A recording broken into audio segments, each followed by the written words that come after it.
This is the first video in a series that I've wanted to do for a very long time. It also happens to be the second Ys video on the channel, so technically this is the second part already.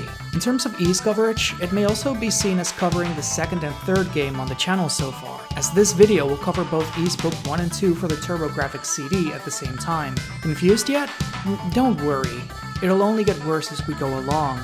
This is my first time playing anything on the Turbografx. I'd previously tried the old NES version of Ys 1 as my attempt at playing a retro version of the game, but I couldn't deal with how badly it played, giving up before I even reached the second village.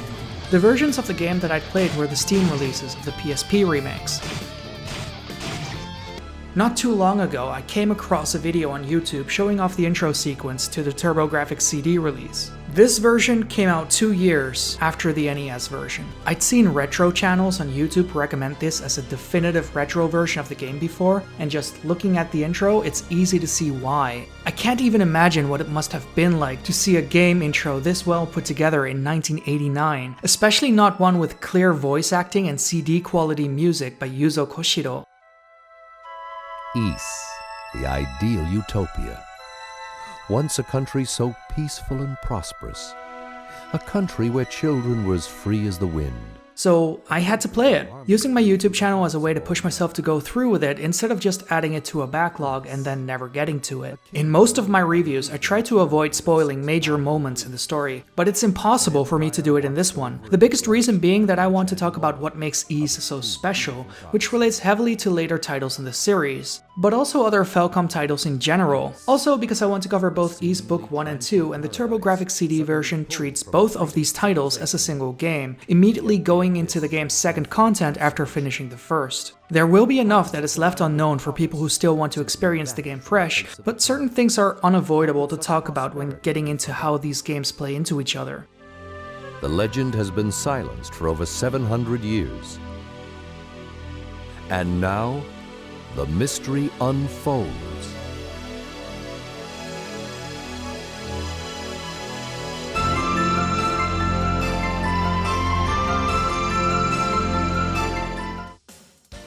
After the great intro cinematic, we start off watching Adol as he gets off the boat, immediately meeting a fortune teller named Sarah who tells him she's been waiting for him and that he needs to get his equipment sorted before coming back to her. The game doesn't give you enough gold for all your equipment, so you're going to have to go outside to farm more for yourself. After you're all set up, she tells you about the Books of Ys, recording the history of an ancient country that went missing long ago, and she wants you to recover them. With just this bit of information pushing you in a general direction, you're off to collect the 6 Books of Ys.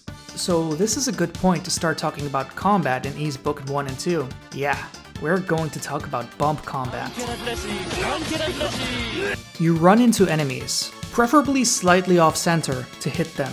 If you attack them head-on, especially if your defense is too low, you take damage. Stand still and you regenerate health. It's an incredibly simple combat system, but it works. After a short while, you start getting into the rhythm of it, to a point that I think removing bump combat for a more traditional style, like we see in the Legend of Zelda series or the later 2D Ys games, would actually hurt the pacing of it. This is something I'll come back to later in this review. One thing I especially appreciated in this version of Ys 1 is that after you die, pressing start immediately loads up your last save file. It also doesn't reset the music, though I guess this has to do with the music being CD based and it basically just loading up the track from the CD to play it fully each time. A suspicion that I mostly have because the songs don't really loop in the CD version of the game. Considering how the Turbografx CD is still technically an 8-bit system, but the music here is at the quality of a 32-bit game system, I can't bring myself to really complain about it too much though.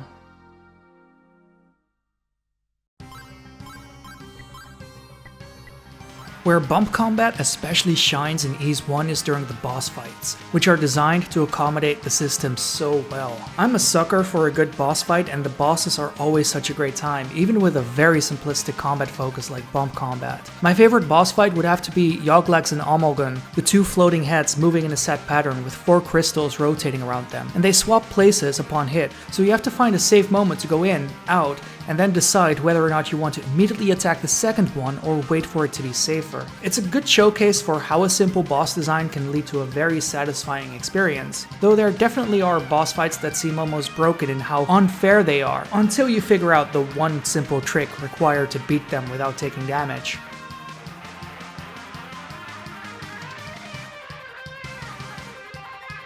I've heard people call the combat system janky before, but I don't really agree with that. Maybe in the NES version, but most of the other releases, things consistently work as intended, which to me means that it's just different. I might settle for the argument of combat being archaic, but even then, it still works very well. Bump combat is something that is very often dreaded by people who never played the games, and has been known to alienate people upon first realizing that this is a thing, never giving it a chance. I found that most people who actually do give it a genuine shot end up getting a good feel for it after a while. Myself included, as I never expected I'd enjoy it until I started playing the games and realized I was halfway through the first game in one single sitting when I'd first tried it. This was with the Steam version though. You also have crazies on the opposite end of the spectrum who believe that the sanctity of the Ys franchise has been ruined ever since they dropped bump combat. People are just weird sometimes. If you walk around the first town and talk to the villagers some more, you learn that there's been a lot of thefts going around lately. At first it seems like it's playing into the side quest with a village merchant selling the engagement ring that someone in the town pub lost, but more and more items are missing that never show up in that shop. A young girl is missing her silver harmonica, and the second town you find yourself in lost their silver bell. They direct you to a group of thieves near the gigantic tower nearby, entirely sure those guys are behind everything, but they also say that things have gone missing on their end as well, and that they'd never dream of stealing something like the silver bell from the village. This is one of the first instances of Falcom's style of setup, where they're slowly leading to the big thing at the end of the game, all the way at the start of it, and even here in Ys 1, it's still done pretty well, even if it's fairly simple. It isn't until near the end of the game that we learn that the main antagonist, Darkfact, is weak against silver equipment. He's been stealing all the silver that he could get his hands on so it wouldn't be used against him, which is why you're constantly reminded of how all these mysterious thefts have kept happening, even going so far as to strip you only of your silver equipment when you're captured and thrown in jail while you're making your way up the tower, because the rest of your gear doesn't really matter to him. Speaking of being thrown in jail,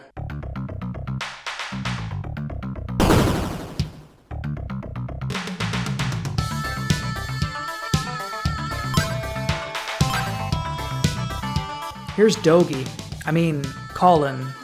Actually Dogi. He's called Colin in this version of the game, but his actual name is Dogi.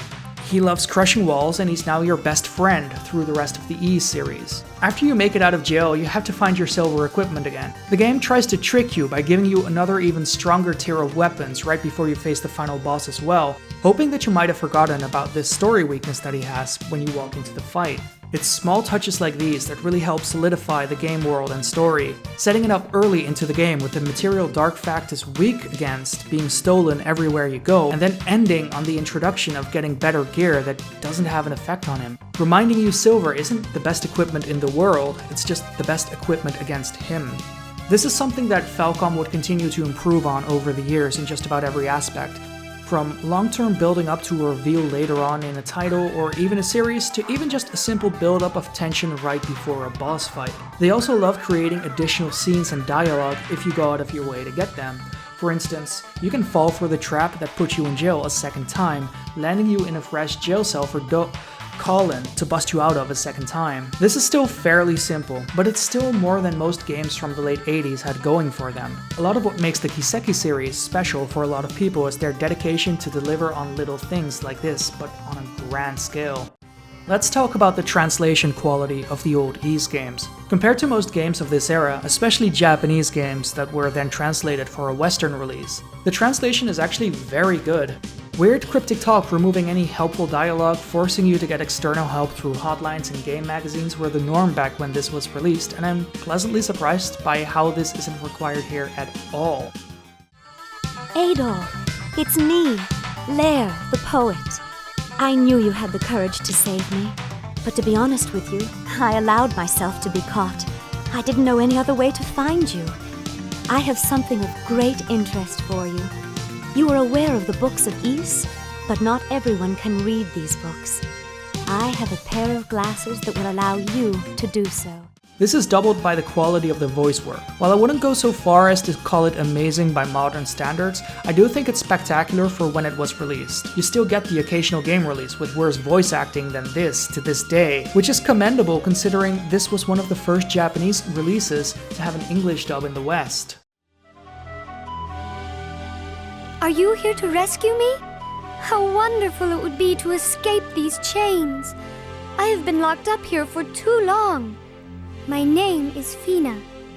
That said, name translations aren't the greatest at times, especially the location names. For the most part, you can make out what every location is if you're used to the modern names, but then you also have things like Dogi suddenly being called Colin. But considering the layers upon layers of issues with translations games of this era used to have, as well as the recent situation surrounding Ys 8 upon release, this is fine. There are a couple of things that I take issue with though. Like I mentioned before, bosses can feel like trial and error, especially when it's unclear when you're supposed to go in for an attack or what part you need to focus on.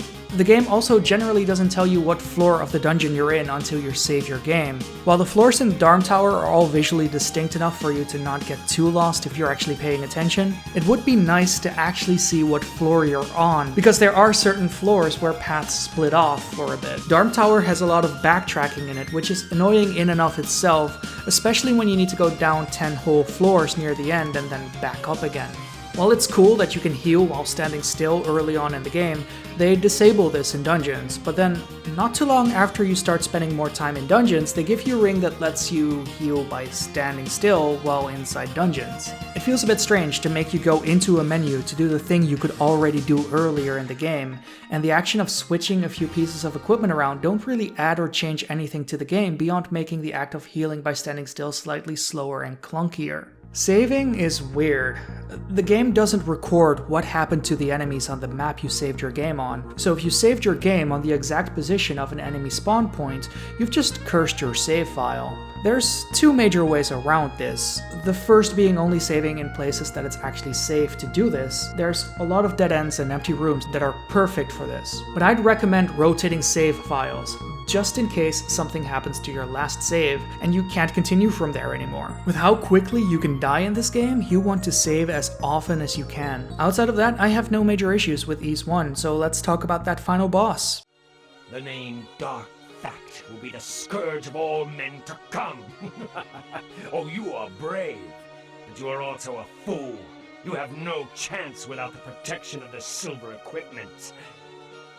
Knave, prepare to die! If you've properly equipped the silver equipment, he's a complete pushover. The idea of having him bounce across the stage while destroying the tiles you're on as you damage him is very cool though. I'd like to see him meet that guy from V with the tile fetish. After you beat Dark Fact, you get another nice anime cutscene as you're transported to the land of Ys.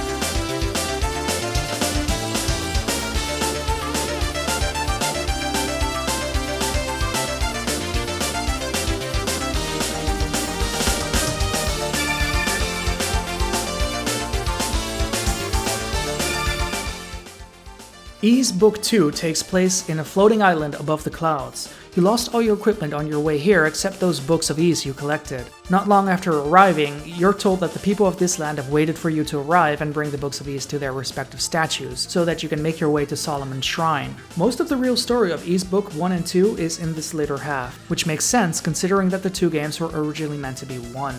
I don't want to spoil the events of the second game as much as I have the first, to give the people who have become interested in the meantime more of a reason to still actually play these games, because that thing I mentioned about Falcom's love for setting up story details and building on them continues in this game. But at the same time, since this game was split into two projects originally, there's clear signs of improvement in presentation and setup between the two games that I want to show off by showing you the final boss reveal. This won't spoil much for you in terms of story, so don't worry about that.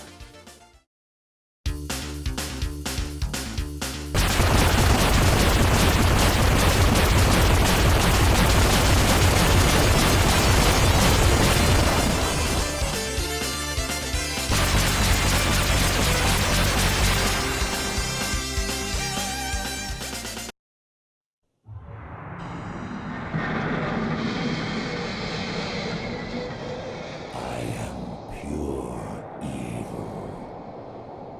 My followers and I were born from the dark magic of the Black Pearl. I am the living epitome of terror and destruction. You don't stand a chance against my forces of decimation. I shall crush and consume. Yeah, this is amazing. So, with the two games being presented as a single package and it looking identical in terms of graphics, it must play the same, right? Well, no.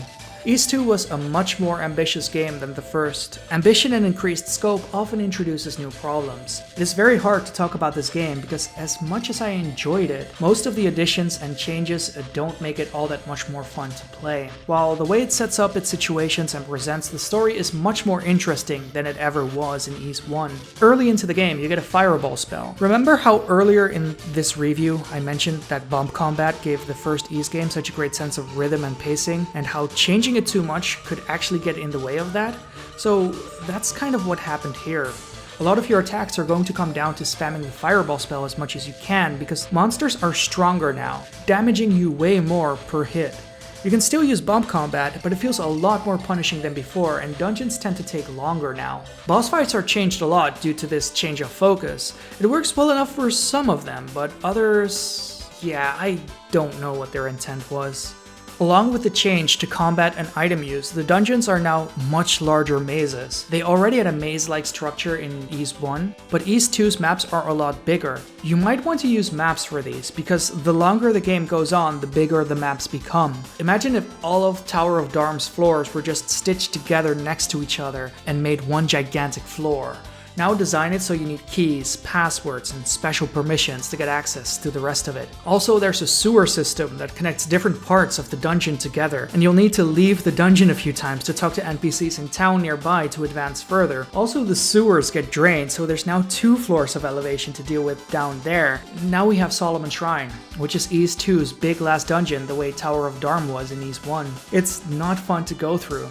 But at least there's some really strong story setup moments that get great payoff later on. I might sound like I really dislike Ys 2, but I really don't. It's just that most of the changes to the gameplay compared to the first aren't ones that I'm in favor of. The payoff at the end is definitely worth it though. Ys 2 gives a very satisfying conclusion to the journey. So after all of this, I'm happy to have played through the Turbografx CD release of Ys Book 1 and 2, and I would recommend the experience to other fans of the series if they haven't played this version of the game yet. The hype during the first half is real. While the second half doesn't quite keep the pace, you should be invested enough after the first title to not be bothered too much about it, because the ending lives up to that first half. I wouldn't recommend it to people who haven't played an Ys game as their first entry though.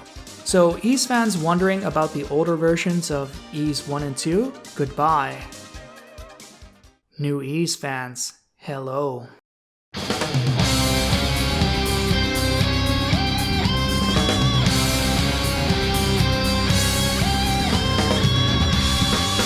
When I said that this was a double review, I didn't mean it was a double review of Ys Book 1 and 2 on the Turbografx CD. That's one single game release. What I meant to say was that this is a double review of Ys Book 1 and 2 on the Turbografx CD and Ys 1 and II Chronicles on PC. I told you it'd get more confusing as we continued along with this video. We're now covering 4 games across 2 releases in one video, totaling the amount of Ys games covered on this channel to 5 in just 2 videos. So let's get into Ys Chronicles, because there's been enough changes to discuss. Chronicles being a later remake means that it fits perfectly into the modern canon of the series, as it took a different direction after a while. All the new remakes fit into the expanded sense of world building that the series is now known for, and in most cases, a franchise attempting to redo its older games like this is a terrible idea. But Ys has generally been so good about it that you're entirely fine playing the remakes instead of the old games. The first thing that's really interesting to me is the intro cutscene. It's just an anime cutscene this time, nothing as mind-blowing as the Turbografx CD intro, though that in itself feels funny to say. Anime cutscenes are now fairly normal, so an intro cutscene like the one in Chronicles isn't groundbreaking or even helps the game stand out all that much from the crowd, but from a pure technological standpoint, it's a gigantic advancement from the Turbografx scene, because something like that just wasn't possible at the time. But the Turbografx scene was massively ahead of the curve. This doesn't mean the anime scenes in Chronicles are bad though. They do a good job at further setting up things about both the game and the setting. Seeing young Adol get excited about the idea of going on adventures before going out on his own and being sunk into the harsh reality of it is a nice touch that adds a lot to his character without really using words. Instead of arriving at the port and meeting the fortune teller, Adol gets caught up in a massive storm and washes ashore on the island. When he wakes up, he finds himself in a small port town that didn't exist in the original game. Talking to the NPCs there, you learn that there's a massive storm wall surrounding the island, cutting off all trade with the outside world. It happened not too long after they started to become a thriving trading country due to their export of silver, as they'd recently found a massive deposit of it underground. I like how this justifies a lot about the setting that was previously missing. Now we know why people didn't just flee the country when monsters started showing up, or why outside help has never arrived. Things like these are easier to justify in an 80s game than it is now, especially with modern writing standards. The improvements in writing don't end there either. A lot of the story scenes flow much better. Lots of unique town NPCs were added, each with their own name. Towns and houses are now much more appropriately sized to fit the people in it. One thing I especially like about the Chronicles releases is how they allow you to switch the character portraits of the important NPCs between the modern art style or the one from the release generation back. Not only that, but they also allow you to switch the soundtrack between 3 different versions at any point in time.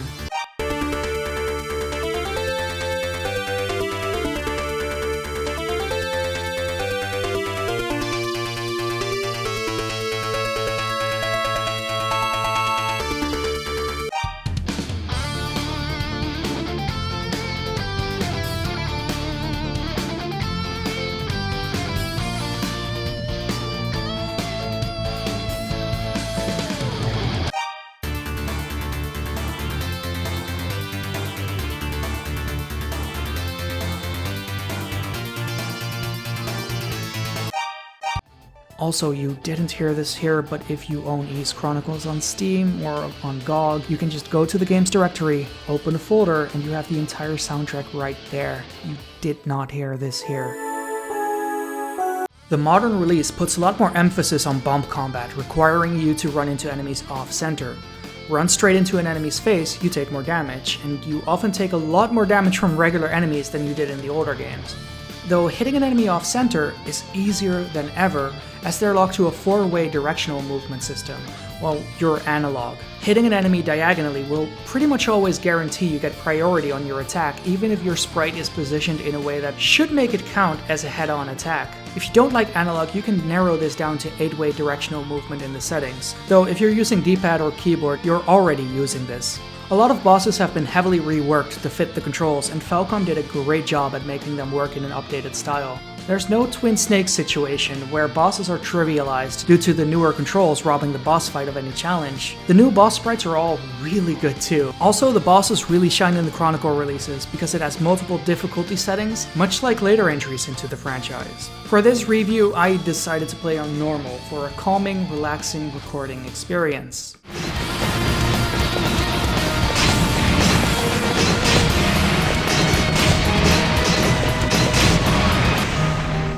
Loading your save no longer repopulates the map with new enemies, as save files pretty much work like save states now, complete with screenshots of the exact moment of saving your game so you know which file is which.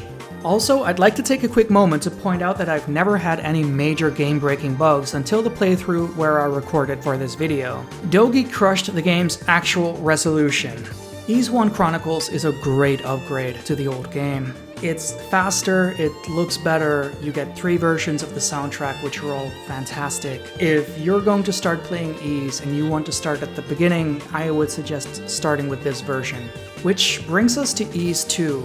If Ys 1 addressed so many of the shortcomings the original had, then surely they did the same with Ys 2, right?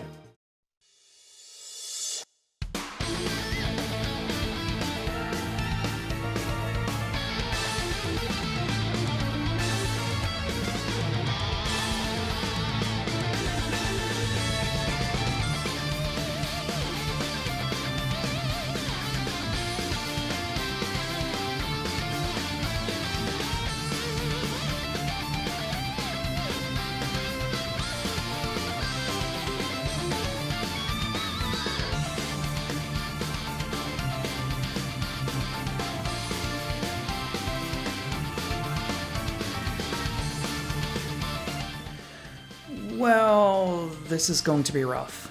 Okay, so most of the problems I mentioned from the original Ys 2 are still here. Attempts were made to address them, and to my tastes, the attempts weren't good enough to fully fix the issues. MP now both has a numeric value and a stamina bar, so you're limited to how fast you can spam fireballs before needing to recharge, while still having a max total you can use before needing to recover lost MP properly. One thing I like about the system is how your usable pool of your stamina bar degrades the less actual MP you have. You can also charge your fireball spell into one big burst now. These two changes make fighting enemies feel less like you're spamming or exploiting the game. You'd think it would also encourage you to go out and use bomb combat more, but instead monsters hit a lot harder now. They're also in confined spaces more frequently, so the only way to bump into them would be head-on. The only saving grace in these situations is that enemies no longer run into you to attack you. Once they get close enough, they'll charge up an attack before trying to hit you with it. And the fireball spell has a knockback effect, so you can usually come back from it alright. Since combat is balanced around the fireball spell so much now, the early game before you get it is a lot more brutal than it used to be. A lot of the enemies in the first shrine that the game wants you to go to immediately barely take any damage from you, so you might want to grind out some of the weaker enemies that you'll find if you ignore the first dungeon and run past it.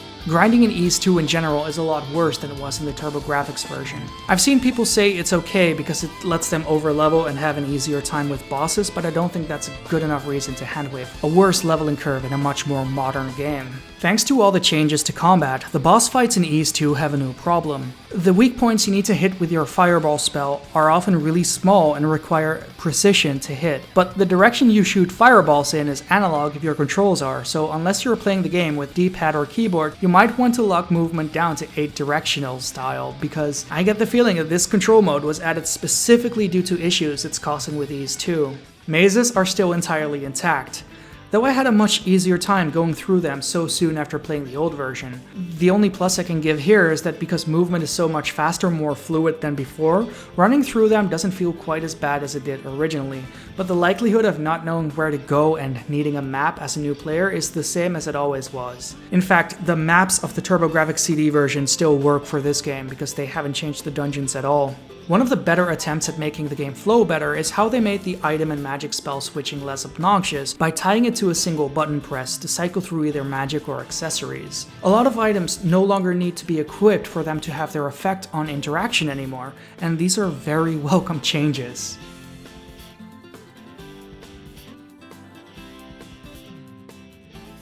Also, what the fuck? Why is there a grave for Dana the Displaced in this game? How long is this game plan of yours, Falcom? So, we've come full circle yet again. I still enjoyed the remake of Ys 2, but just like the original, not only does the game itself pale in comparison to the one before it, the attempts made to improve upon the original game didn't go as well either. And just like last time, the ending is completely worth it. All of the work done to flesh out the world and the characters to update the writing, they all paid off tremendously. When I said the ending to Ys 2 makes it totally worth it for the original, that goes double for this release. Across both versions, Ys 1 is a game that is great to play, and Ys 2 is a game that is great to have played. I'm glad to have finally experienced one of the better older versions of the two games now, though I still like the updated version more.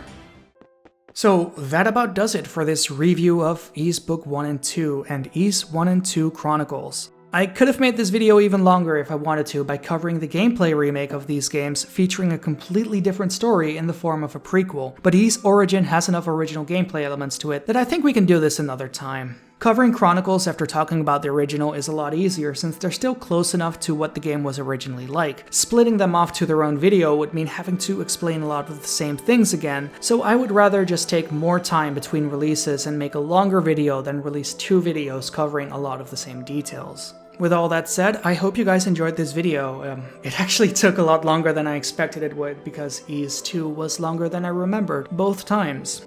It's also the first time that I make a video this long that is like edited. Which is funny to say because the Final Fantasy VII and Final Fantasy X video, the same thing happened where it was the longest edited video that I'd made up to that point.